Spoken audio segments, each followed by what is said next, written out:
Before I begin outlining our work, I'll just give you a brief introduction to the Crime Reduction and Review Program.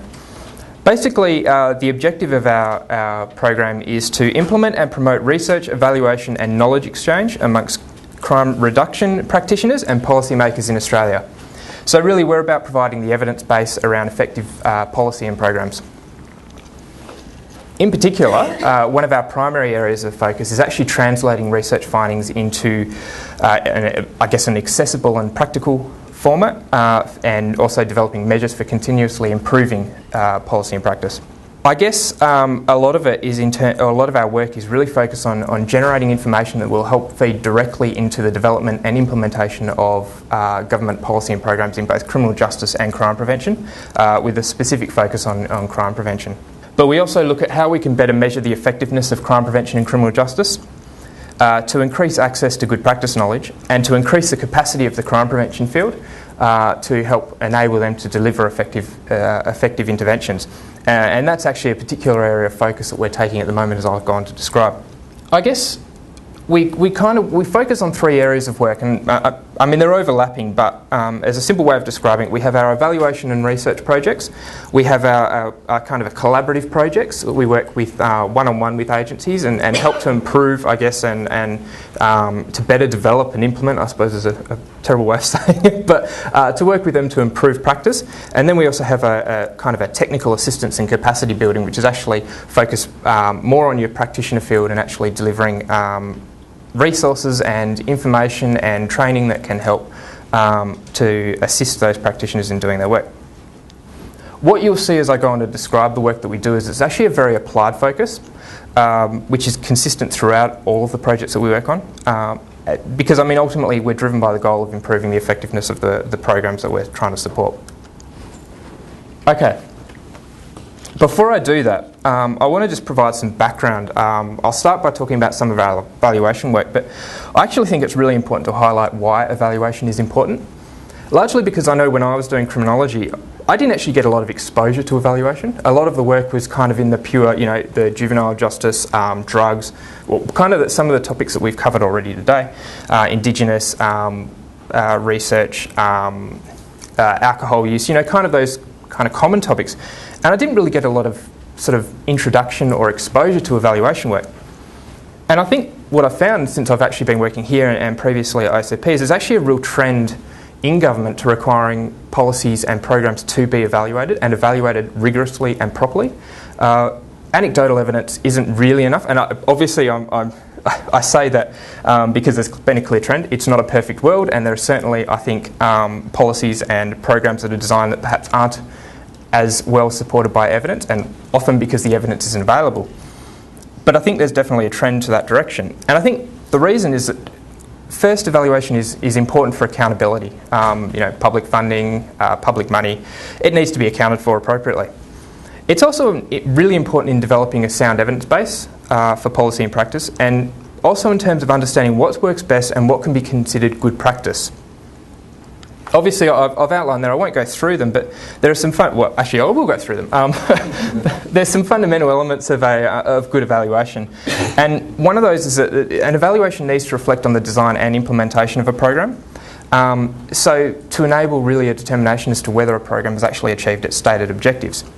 And what that requires is actually quite a dispassionate, assessment of intended and unintended outcomes.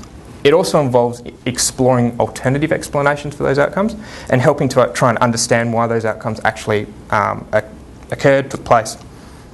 Now, I think personally I believe that the ability to design and conduct evaluations, as being obviously a member of a team who does evaluation, it's actually a really important skill. And I think there are obviously some evaluation approaches and different techniques that probably distinguish it from academic research.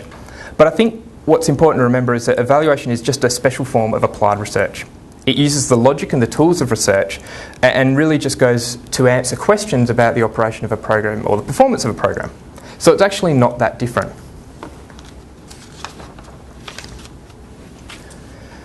Okay, just in terms of the ARC's evaluation projects, we actually have a fairly long history in evaluation, but I think probably the work that we've done has kind of accelerated with the introduction of the crime reduction and review program, which was set up to do a lot of the work in evaluation, building on from Jason mentioned. I don't know where Jason's gone. The drug court work and some of the other projects that took place around that sort of time has kind of led us down the path of evaluation. And we actually focus on two areas. The first that we do, and it's part of our role as a national agency, is we actually are in a really good position to do national reviews of evaluation research, as well as also national evaluation projects.